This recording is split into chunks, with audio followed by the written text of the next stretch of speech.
இந்த மாலை நேரத்தில் உங்களை அவரை அன்போடு வாழ்த்துகிறோம்.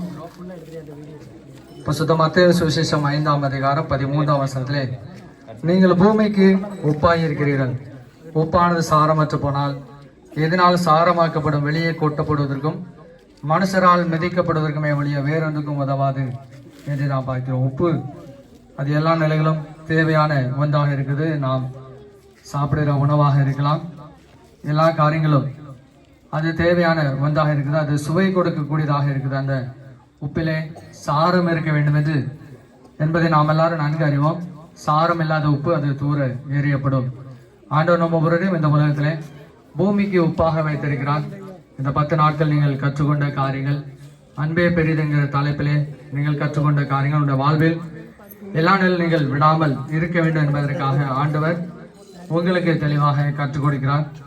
ஆண்டவர் நம்ம ஒவ்வொருவரையும் இந்த உலகத்தில் உப்பாக வைத்திருக்கிறார். இந்த உப்பு சாரமுள்ள உப்பாக இருக்கும்போது பிரயோஜனமாக காணப்படும். அதே போல நாம் ஒவ்வொருவரும் இயேசு கிறிஸ்துவை இந்த உலகத்திற்கு வெளிப்படுத்துவதாக இருக்கும்போது நாம் பிரயோஜனமுள்ளவர்களாக இருக்கிறோம்.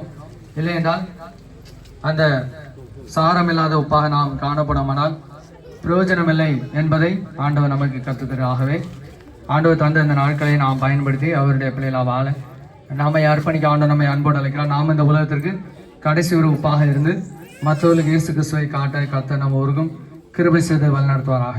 ஆமென். இந்த நிகழ்ச்சியை பிதா குமார பரிசுத்த ஆவியானவராலே திறந்து வைக்கிறோம். ஆமென்.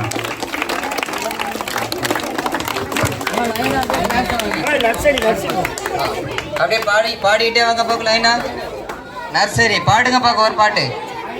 ஐலசா எலேலோ ஐலசா ஐலசா எலேலோ ஐலசா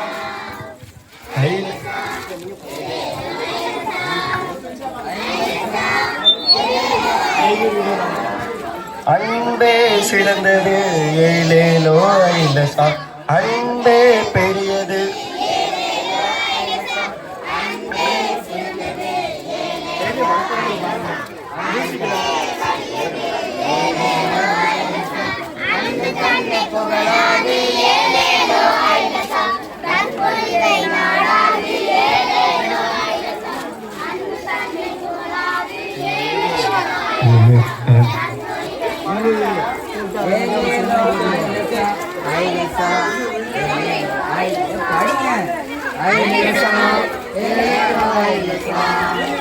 ஐலசா